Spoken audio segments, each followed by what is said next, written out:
Soya Cola உருண்டை செய்யலாம். அதுக்கு சோயாவை சுடுதண்ணில் போட்டு புழிஞ்சு வச்சுருக்கேன்.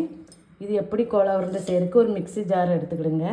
இதில் வந்து சோம்பு எடுத்துக்கிடுங்க, 1 ஸ்பூன் சோம்பு, அப்புறம் 3 பச்சை மிளகாய், 2 துண்டு இஞ்சி, ஒரு 5-6 பல் பூண்டு,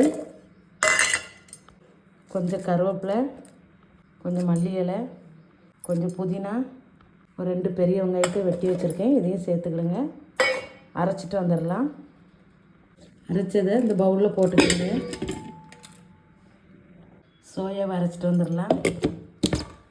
இதையும் சேர்த்துக்கிடுங்க. சோயாவையும் சேர்த்துக்கிடுங்க.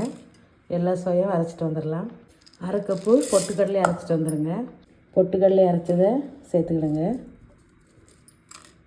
ஒரு 3 ஸ்பூன் அரிசி மாவு, 1 ஸ்பூன் மிளகாத்தூள், ஒரு 2 ஸ்பூன் கரம் மசாலா இல்லை மட்டன் மசாலா எதுனாலும் போட்டுக்கிடுங்க.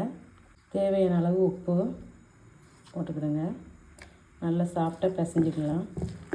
2 ஸ்பூன் கடலை மாவு போட்டுக்கிடுங்க. போட்டிங்கன்னா பைண்டிங் கரெக்டாக இருக்கும் உருண்டை பிடிக்கிறதுக்கு. மாவு நல்லா பிசைஞ்சாச்சு.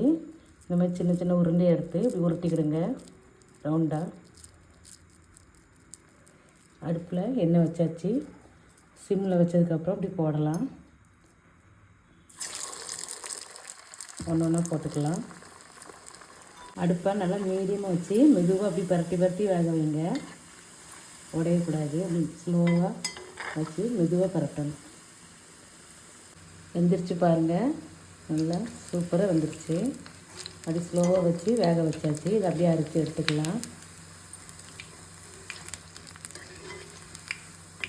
எண்ணெய் நல்லா வடித்து எடுத்துக்கிடுங்க.